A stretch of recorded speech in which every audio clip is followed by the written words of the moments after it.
So, Honkai Star Rail, huh? This game has been out for only 2 days, but it's shaping up to be quite successful already. That said, you might still be on the fence about wanting to play or not, so here's my honest review to help you decide. Don't worry, this is going to be completely spoiler free. I may hint at some context from the very beginning of the game, but I won't mention any specifics, any plot points, or anything really. All we will be discussing is the story, the characters, how FTP friendly the game is, the combat mechanics, the exploration, and whether this game is worth your time or not. Before that, just a quick disclaimer. I only have a few hours of trailblazing experience under my belt, so there is a lot of content I still haven't gone through. These are merely my first impressions. So with that out of the way, let's talk about the story. I can already tell that honkaiverse really learned a lot through Genshin. Genshin has a lot of pacing issues, especially in the earlier chapters. If you think back to Mondstadt, even though I personally found the story to be rather captivating, after all that's what kept me around, I still think there is a lot of talking and very little in the way of doing. There is a lot of exposition and forced breaks in gameplay. You are asked to move time forward, you have to go back and forth, you get level locked. Now, that's the tutorial phase of the game, so it's expectable for it not to be all that enjoyable. There will always be actions that you have to take for the sole purpose of learning the mechanics. It's not always something that you can blend in seamlessly with the story. But in STARRAIL, it did flow better in my honest opinion. Now, it's worth pointing out that level locks are also a thing in this game, and I'm still pretty low level myself, but from what I have seen, they seem to be softer locks, so it's easier and faster to keep on playing. But overall, I didn't feel like I had a tutorial forced on me, and that's because of the total lack of exposition. Listen, I know the saying goes show, don't tell, and I am a firm believer of that principle, but some exposition can be good. When Genshin does it, it's all very all or nothing. Sometimes they purposefully leave us very confused, others is just use Paimon as an exposition tool in a very inorganic way. I know a lot of people complain about having Paimon constantly explaining things, and well, I have good news for you. There is none of that in STARRAIL, like, at all. They just throw you to the wolves. I'm not kidding. They drop a bunch of terminology and concepts on you that you have absolutely no context for, and you just have to roll with it. And listen, I know that it sounds bad, but I actually don't think it is. Because this approach that they ended up going with makes a lot of sense from a narrative standpoint. The MC is our eyes into this universe, and given the circumstances under which they were found by the rest of the cast, it makes sense that they would assume the MC is aware of all of this info that for them is common knowledge. And sure, it's confusing for the player, but the MC does ask questions, just not all at once and only when they are relevant. So this new story ends up coming into focus pretty quickly, but in a very organic way. You basically have to put up with 30 minutes of confusion to avoid 10 minutes of exposition and a very boring opening. So I'm personally pretty happy with this decision from the writers. And so far, they are doing a good job. The story revolves around some heavy themes. After all, it literally starts with a tragedy. But it's still lighthearted. Not in a way that diminishes the weight of it all, but in a fun sort of way.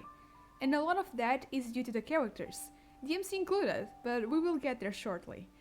It's also pretty fast paced, there isn't really any dead space. It feels like the rest of the cast already had the rhythm and DMC just got dragged into it. I also liked that the writers had a perfect opportunity to drag a certain part of the story and cover it in a needed mystery, and yet didn't. Sometimes it's not worth holding on to the big reveal when it's pretty obvious from the get-go, so I will give them points for it.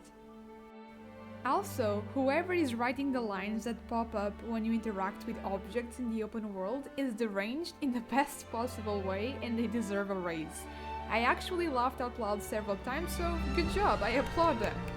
It's still too early to properly judge the writing and the story, and I haven't even played through all the material that is already available, but so far I'm actually really enjoying it. You know what else I'm really enjoying? The characters. Obviously some of them are more fleshed out than others, but again, we are just at the beginning. We have a pretty diverse cast though, and there were some that I wasn't really expecting to like, only to have them nearly immediately grow on me. I don't even find any of them annoying. Oh, wait, never mind. The Astral Express gang also has a found family vibe going on with the MC, and it's a trope that I'm personally weak for, so that's good in my books. I really like the dynamics of the main trio, they just exude sibling energy. And I especially like the MC. That's right, let it never be said that they are a self-insert because they aren't. A lot of people complain about the Traveler being a self-insert in Genshin, which I personally don't agree with. I do think they have a well-defined personality as well as their twin. They just happen to have a chronic case of floating fairy.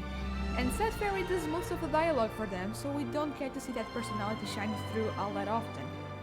But the Trailblazer is remarkably Paimon-free. They speak for themselves, and oh boy do they have a personality. They are, quite frankly, a dumbass. They are silly and humorous, kind, and sometimes a little inept at reading social clues, depending on your own choices. They are confident and charming in a clumsy sort of way. They also have a weird obsession with wardrobes and trash cans. I'm still not entirely convinced that they aren't three raccoons in a trench coat that Kafka found in a dumpster and thought, good enough. In conclusion, I love them. They are probably my favorite character so far. Oh, and they are voiced. The options that you pick aren't voiced because that's a lot of voice lines that would never see the light of day, but you do get to hear them express themselves quite often, so that's awesome. You know what else is awesome? They are really strong and not just in the lore. They are a very good unit to use in combat. And they didn't even need to go through 3 nations to get to that point. No travelers were physically harmed in the making of this video, only emotionally. Oh, and if you are wondering which one to pick, the boy or the girl, it doesn't matter. As far as I can tell, they are both being used in the promotional material, and it's not another Genshin situation. You are not unknowingly assigning them to different roles. You basically just then snap whichever one you don't pick, so have fun! But anyway, back to the topic of combat. The rest of the starter characters are also really strong. Oh, wait. There's an exception. Honestly, you are going to be forced to use some of them, even if you don't want to. You cannot escape the human Primogem or the female Baiju, not until there are more options or if you happen to pull certain 5 stars from Standard. Which brings me to the new and improved Standard banners. You know how in Genshin you have a beginner banner where you can do 20 pulls and save 4 quaint fates in total but are not guaranteed a 5 star? Well, in STARRAIL's beginner banner, the same discount applies, but you can make a total of 50 pulls, which saves you 10 extra wishes. You are also guaranteed to get a 5 star. The regular standard banner also has an amazing feature where after 300 pulls, you can choose an extra 5 star of your liking, which is great for those of us who have been playing Genshin for a good while and still only have a C2 Chichi and a C2 Tignari out of standard. Couldn't be me. So, not only is this game very FTP friendly, you are also guaranteed to get a 5 star in the early game, which is awesome. But what about the combat itself? Truly the elephant in the room. I had my doubts about STARRAIL specifically because of this, as turn-based combat isn't really my cup of tea, but I actually don't mind it too much. Where in Genshin there are no hard-to-find classes, in this game there are, so you are kind of forced to have some strategy going in instead of just hacking and slashing away at enemies, which I do enjoy. There is also a very good thing to come from this. Since time is not of the essence, the ultimate animations can be longer. And trust me, the dev did some pretty epic stuff with the ults. And everyone has them, even the 4 stars. I feel like the outfits may also have benefited from this, as there are bulkier ones in STARRAIL than there are in Genshin. Since there are less animations, the physics could be less of an hindrance, but that's just me speculating. That said, there are some outfits in here that I find absolutely beautiful, so I'm not complaining one way or another. The one thing that I will complain about though is the duration of the fights. In Genshin you can just hit a few buttons and everything dies, but in here you have to await your turn and do one move at a time, so battling inevitably ends up taking longer. There is an autoplay function though, so it's not terrible. All in all, I don't hate it. Will it get old fast? I don't know, it's not like Genshin's gameplay remains a novelty forever either, so only time will tell how I feel about this going forward. But if this is the one thing keeping you on the fence, I'd recommend you give the game a go anyway. Yes, elephant in the room number 2. Open world exploration. Listen, if you are one of those players that values exploration above the story and the combat and everything else, STARRAIL may be a skip for you. The areas aren't very big and they aren't interconnected, so you have to teleport between them. There isn't that sense of continuous exploration and there isn't a lot to do. There are a lot of trash cans to talk to, and also quite a few NPCs. And they are more diverse than the ones in Genshin. The cities also don't feel like ghost towns because they are more abundant, so that helps with environmental storytelling a little bit. There's also a few chests and enemies roaming around. The problem with the enemies is that they force you to enter the combat screen, which is disruptive to the exploration, so I end up just sprinting past them every single time unless I'm forced to engage. The good news is that there's unlimited stamina, so you can just sprint until the sun implodes if you so wish. But my biggest gripe has to be the fact that we can neither jump nor climb.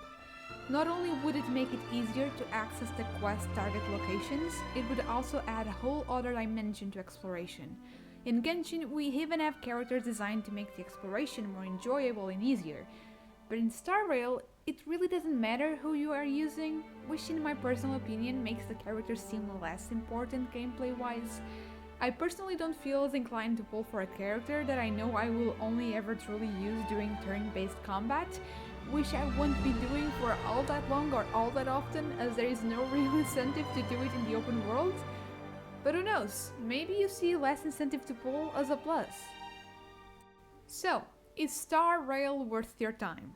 I don't have a definite answer for you. I've been comparing it to Genshin because that's my background when it comes to HONKAIverse games, and if you are here, it's likely also yours. But it's really not a fair comparison. We are talking about two different genres. Of course Genshin will do some things much better, and of course STARRAIL is going to shine in other areas. Even the feel of these two games is entirely different. Genshin takes place in a fantasy setting, while STARRAIL is very much sci-fi, which will feel much more familiar to Honkai Impact players. So, in the end, it comes down to personal preference. But again, I was pleasantly surprised with it, even with the aspects that I did not foresee myself liking. So if you are on the fence, just take the plunge. All that you stand to lose is a lot of storage and a few hours of your life, which you can always get back at any time. Well, the storage, I mean. If you do decide to start playing, there is no time like the present because as of release, HONKaiverse is actually being quite generous, so go get your rewards. Anyway, I am enjoying my time aboard the Astral Express, so you should expect some STARRAIL content here on the channel. But don't worry, Genshin isn't going anywhere. With that said, my name is Blue and I'll see you again soon. Safe journey, Trailblazers! Oh, and if you are still not sold, watch this.